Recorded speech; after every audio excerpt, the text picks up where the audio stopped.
나를 철들게 한 나의 할머니. 교통사고로 아버지를 잃고 어머니마저 아버지가 남기신 빚을 갚기 위해 서울로 떠나신 후 5살이던 저와 3살이던 남동생은 시골에 계시던 할머니 손에 맡겨졌습니다. 사람이라면 누구나 가장 먼저 기억나는 어린 시절이 있겠죠. 제가 기억할 수 있는 가장 어린 시절은 할머니 손에 맡겨지고 1년이 지난 6살의 봄입니다. 불행히도 제가 기억하고 있는 가장 어린 시절은 지금까지도 제 가슴 속에 아픈 추억으로 자리하고 있습니다. 그날 도시 생활을 하고 있던 친척들이 저와 제 동생 문제로 할머니 댁을 찾았습니다. 너무 어렸기 때문에 정확히 기억할 수는 없지만 할머니와 친척들 간에 언성을 높이는 이야기가 오갔습니다. 할머니는 계속해서 안 된다는 말씀만 반복하셨고 친척들은 사는 게 힘들어서 도와줄 수 없다는 말만 거듭했습니다.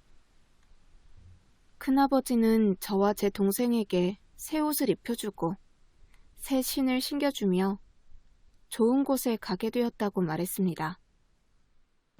울먹이시던 할머니의 만류에도 불구하고 큰아버지는 저희 남매 손을 이끌고 문 밖으로 나섰습니다.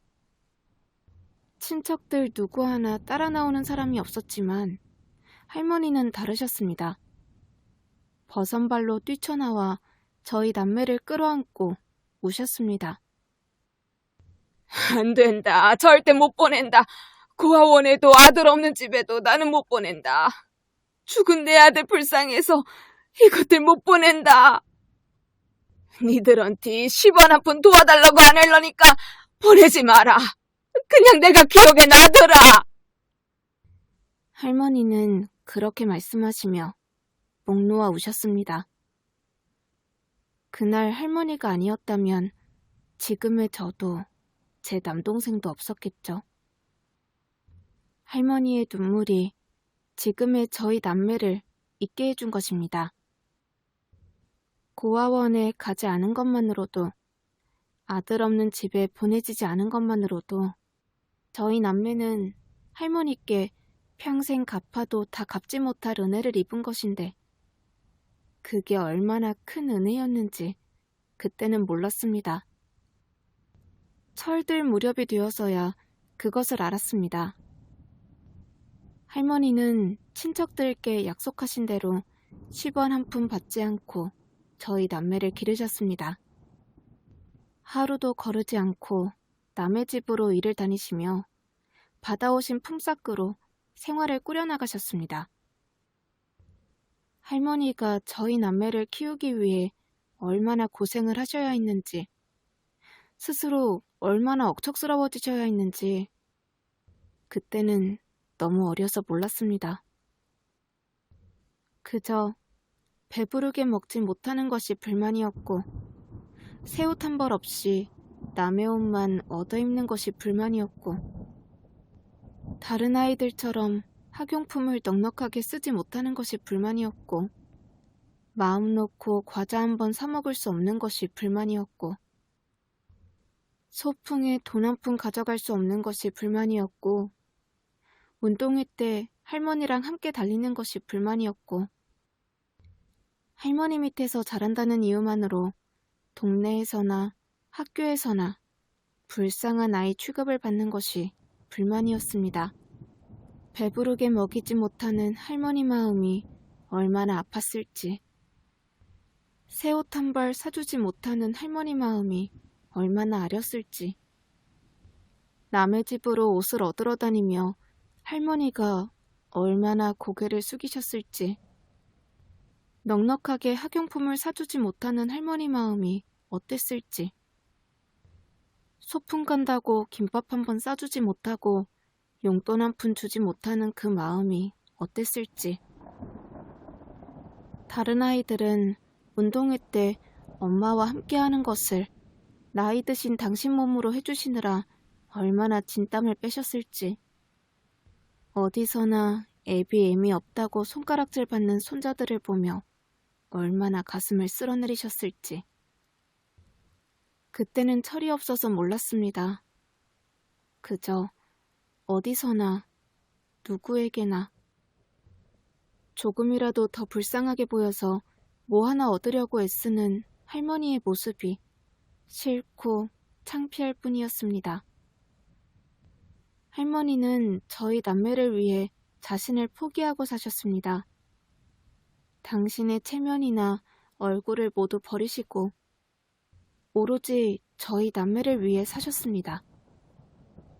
앉았다 하면 신세 한탄이 먼저 나오고 불쌍한 손자들 얘기를 풀어놓으며 눈물을 훔치시기 바빴지만 할머니가 그렇게 사셨기 때문에 과자 한 봉지라도 얻어먹을 수 있었고 이발소에서 공짜로 머리를 자를 수도 있었고 새연필 한 자루라도 얻었을 수 있었습니다. 할머니는 그렇게 철없는 남매를 기르시면서 한없는 사랑을 베풀어 주셨습니다. 누구보다 억척스럽고 강하셨지만 또 누구보다 여리고 사랑이 넘치시는 분이셨습니다. 남의 집으로 일을 가시는 날에는 새참으로 나온 빵을 드시지 않고 집으로 가져오시는 분이셨고 일주일에 한 번 장으로 나무를 팔러 가시는 날에는 순대를 한 봉지씩 사다 주시는 분이셨습니다. 동생과 제가 싸우면 뒤란에 있던 탱자나무 가지로 심하게 종아리를 치셨지만 붉은 줄이 그어진 종아리에 약을 발라주시며 금세 눈물을 훔치시는 분이셨고 맛있는 과자를 마음껏 못 사줘 미안하다며 문주를 붙여주시고 개떡을 짜주시고 가마솥 누룽지에 설탕을 발라주시는 분이셨고 비가 아주 많이 오는 날에는 우산 대신 고추밭 씌우는 비닐로 온몸을 둘러주시고 빨래 집게로 여기저기 집어주시며 학교에 가서 다른 아이들이 너는 우산도 없느냐고 놀리거든. 우리 할머니가 이렇게 돌돌 싸매면 비가 한 방울도 못 들어와서 옷이 안 젖는다더라. 너네도 니네 엄마한테 나처럼 해달라고 해봐. 그렇게 말하라고 시키시던 분이셨습니다. 비록 가난해서 봄이면 나무를 뜯어다 장에 내팔고 여름이면 고기를 잡아다 어죽집에 팔고 가을이면 도토리를 따다 묵집에 팔고 겨울에는 손에 마늘독이 베이도록 마늘을 까서 돈을 벌어야 했지만 그래도 지금 생각해보면 할머니와 함께했던 유년의 그 시간들이 29, 제 인생에서 가장 행복했습니다. 그때는 그게 행복이라는 걸 몰라서 할머니 가슴을 많이도 아프게 했죠. 저는 가난이 싫었습니다. 억척스러운 할머니가 싫었습니다. 그래서 반항적이었고 사춘기에 접어들면서는 제 욕구를 채워주지 못하고 제 마음을 조금도 이해해주지 않는 할머니가 미워서 버릇없이 굴기도 했습니다. 할머니가 부끄럽다는 생각은 했으면서도 고생하시는 할머니가 불쌍하거나 안쓰럽다고 생각해 본 적은 한 번도 없었습니다. 할머니를 생각하며 몰래 눈물을 훔쳐본 적도 없었습니다. 그때는 정말 몰랐습니다. 할머니가 제 욕구를 충족시켜주고 싶지 않았던 것이 아니라 사춘기의 저를 이해 못했던 것이 아니라 현실이 그럴 수밖에 없었다는 것을. 우리 남매가 아니었다면 혼자 편하게 사셨을 할머니가 손자들을 떠맡은 죄로 불쌍하게 사실 수밖에 없었다는 것을 철이 들 무렵에야 알았습니다. 저와 남동생은 시골에서 중학교를 마치고 각각 천안에 있는 상고와 예산에 있는 인문고등학교에 진학해 자취생활을 했습니다. 저희 남매는 주말마다 할머니가 계시는 집으로 내려갔는데 그때마다 냉장고를 열어보면 그 안에 빵과 우유가 가득했습니다. 남의 집으로 일을 다니셨던 할머니가 새참으로 나온 빵과 우유를 드시지 않고 집으로 가져오셔서 냉장고에 넣어 놓으신 거였습니다. 남들 다 새참 먹을 때 같이 드시지. 왜 이걸 냉장고에 넣어 놓으셨냐고. 유통기한 다 지나서 먹지도 못하는데 왜 그러셨냐고 화를 내면 니들이 목구멍에 걸려서 넘어가야 말이지. 니들 오면 주려고 냉장고에다 넣어놨는데 날짜 지나서 못 먹으면 어쩐다냐. 그렇게 말씀하셨습니다. 한 번도 할머니를 가엾다고 안쓰럽다고 생각하지 못했던 제가 냉장고에 가득하던 빵과 우유를 내다 버리면서 하염없이 눈물을 쏟았습니다.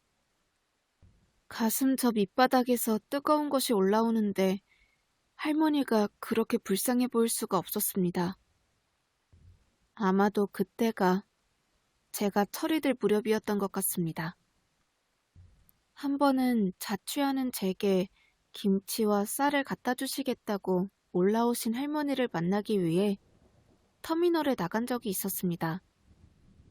한참을 두리번거린 후에 찾아낸 할머니는 반갑게 제 손을 잡으시며 아침 7시 차 타고 나왔더만 10시도 안 돼 도착하더라. 한 3시간은 이러고 서 있은 모양이요.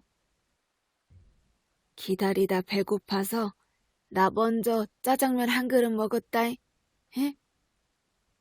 라고 말씀하셨습니다. 저는 또다시 가슴 한구석이 아렸고 그러면 안 된다는 걸 알면서도 할머니께 화를 냈습니다. 그러게 내가 아침 드시고 천천히 출발하시라고 안 했어. 할머니 때문에 속상해 죽겠네. 할머니는 화가 난 손녀딸의 눈치를 살피시며 들고 오신 가방 지퍼를 여셨습니다. 할머니가 들고 오신 큰 가방 속에는 김치통 2개가 들어있었고 가방 안은 김치통에서 흘러나온 빨간 김치국물로 한가득이었습니다. 내가 할머니 때문에 미치겠네. 김치만 비닐봉지에 꼭 싸서 가져오셔야지. 가방에다 김치통을 통째로 넣어오면 국물이 안 넘친대? 할머니는 금세 얼굴이 붉어지셨습니다. 이리 어찌까. 국물이 다 새서 못 들고 가겠다. 내가 얼른 슈퍼 가서 봉다리 얻어올 텐께 기다려라. 에? 할머니는 터미널 안 슈퍼에서 검은 비닐봉지를 얻어오셨습니다. 그리고 김치통을 봉지 안에 넣어주시며 말씀하셨습니다. 가시네들이 지들은 김치 안 먹고 사나. 노인네가 버스 안에서 김치 냄새 좀 풍겼기로서니 그렇게 코를 막고 무안을 줘. 할머니의 그 말을 듣는 순간 차 안에서 다른 사람들의 눈치를 받으며 안절부절하셨을 할머니의 모습이 떠올랐습니다. 가슴이 미어졌습니다. 할머니는 김치 전해줬으니 그만 가봐야겠다시며 들고 오신 가방 안쪽 작은 지퍼를 열고 꼬깃꼬깃 접은 10,000원짜리 2장을 제 손에 쥐어주셨습니다. 할머니께서 건네주신 10,000원짜리는 빨갛게 물들어서 김치 국물이 뚝뚝 떨어지고 있었습니다.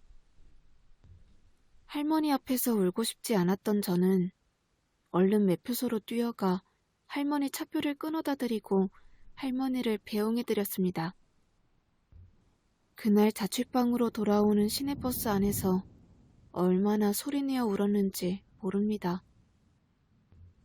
할머니가 젖은 가방에서 꺼내주셨던 빨간 김치 국물이 뚝뚝 떨어지던 10,000원짜리 2장을 손에 꼭 쥐고 사람들이 가득한 버스 안에서 그렇게 한참을 울었습니다. 고등학교 졸업 후 무역회사에 취직한 저는 돈을 벌게 되었고, 이제 할머니를 호강시켜드릴 수 있다는 생각에 가슴이 벅찼습니다. 할머니가 아프다고 하시면 약재 시장에 가서 좋다는 약재를 사다 보내드리고, 할머니 생신이 다가오면 동네 할머니들과 식사라도 하시라고 용돈도 보내드리고, 주말에 시골에 내려가면 할머니와 장으로 구경도 나가고, 명절에는 할머니를 모시고 레스토랑에 가서 돈가스도 사드렸습니다. 처음 할머니를 모시고 레스토랑에 가서 돈가스를 먹던 날, 할머니는 돈가스 한 접시에 음료로 나온 사이다 한 잔까지 쭉 비우신 뒤 말씀하셨습니다. 양도 얼마 안 되는 것이 참말로 맛나다. 에? 이런 것이면 몇 접시라도 먹겠다. 저는 할머니의 그 말에 또다시 눈물이 났습니다. 그까짓 돈가스가 얼마나 한다고 이제서야 사드리게 됐을까. 가슴이 아파서 고개도 들지 못하고 제가 먹던 접시를 할머니 앞에 내어드렸습니다. 그날 하얗게 설이 내린 할머니 머리를 내려다보면서 마음속으로 다짐했습니다. 앞으로는 맛있는 것은 무엇이든 다 사드리리라. 남들 먹는 거, 맛있다고 하는 거 한 번씩은 다 맛보여드리리라. 좋은 옷도 입혀드리고 멋진 구경도 마음껏 시켜드리리라. 언젠가 할머니는 말씀하셨습니다. 우리 손녀딸 좋은 사람 만나 시집가고 이쁜 새끼 낳아 사는 거 보고 죽으면 내가 소원이 없을 건디. 저는 할머니 소원대로 좋은 사람을 만나 결혼을 했고, 다음 달이면 돌을 맞는 예쁜 딸아이도 낳았습니다. 할머니는 올해로 8순이 되셨습니다. 그렇게 억척스럽게 우리 남매를 길러내셨던 할머니는 이제 정말 할머니가 되셨습니다. 허리도 구부러지셨고 검은 머리가 한 가닥도 남아있지 않습니다. 너무 늙으셔서 예전처럼 맛있는 문조를 부쳐주시지도 못하고 개떡을 쪄주지도 못하고 누룽지에 설탕을 뿌려주시지도 못합니다.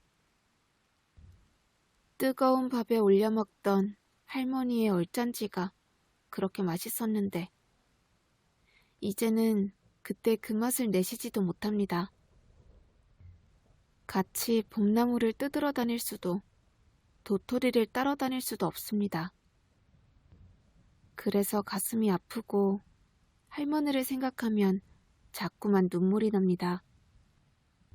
할머니 하면 낡고 달아해진 고무신 한 짝이 떠오릅니다. 헌 고무신처럼 평생을 마음껏 가지지 못하고 지질이 고생만 하시며 살아오신 할머니. 이제 할머니가 제 곁에 함께 하실 시간이 얼마 남지 않았음을 느낍니다.